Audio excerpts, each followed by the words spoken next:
জর্ডানে মার্কিন সামরিক ঘাঁটিতে হামলা, 2টি MQ-9 ড্রোন ভূপাতিতের দাবি। ইরান সমর্থিত ঘাঁটি ও অস্ত্র ভান্ডারে আঘাত, মার্কিন বাহিনীর দাবি।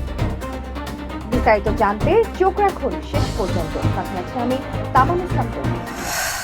জর্ডানে মার্কিন সামরিক ঘাঁটিতে হামলা, 2টি MQ-9 ড্রোন ভূপাতিতের দাবি। জর্ডানে মার্কিন সামরিক ঘাঁটিতে হামলা, 2টি MQ-9 ড্রোন ভূপাতিতের দাবি। ইরান সমর্থিত বাহিনী ও IRGC দাবি করেছে জর্ডানে মার্কিন সামরিক স্থাপনাকে লক্ষ্য করে ড্রোন ও ক্ষেপণাস্ত্র হামলা চালানো হয়েছে। একই সঙ্গে 2টি মার্কিন MQ-9 র্যাপার ড্রোন ভূপাতিত করার দাবিও করা হয়েছে। তবে এসব দাবি স্বাধীনভাবেই যাচাই করা যায়নি। যুক্তরাষ্ট্রের সামরিক উপস্থিতিকে লক্ষ্য করে নতুন হামলার ঘোষণা।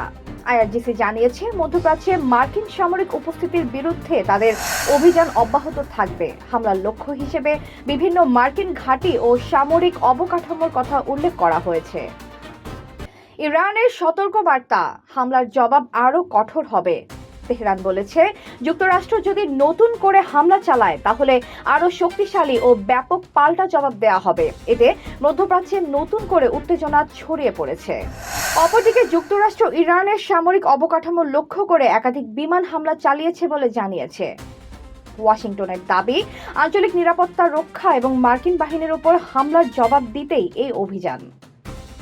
ইরান সমর্থিত ঘাঁটি ও অস্ত্র ভান্ডারে আঘাত, মার্কিন বাহিনীর দাবি হামলায় ইরান সমর্থিত গোষ্ঠীর অস্ত্র সংরক্ষণাগার, ড্রোন সুবিধা ও সামরিক স্থাপনা লক্ষ্যবস্তু করা হয়েছে। উত্তেজনা চরমে, আরও সামরিক প্রস্তুতির ইঙ্গিত। পেন্টাগন জানিয়েছে মধ্যপ্রাচ্যে মার্কিন সেনা ও ঘাঁটির নিরাপত্তা জোরদার করা হয়েছে। প্রয়োজনে আরও সামরিক পদক্ষেপ নেওয়ার প্রস্তুতি রয়েছে বলে জানানো হয়েছে।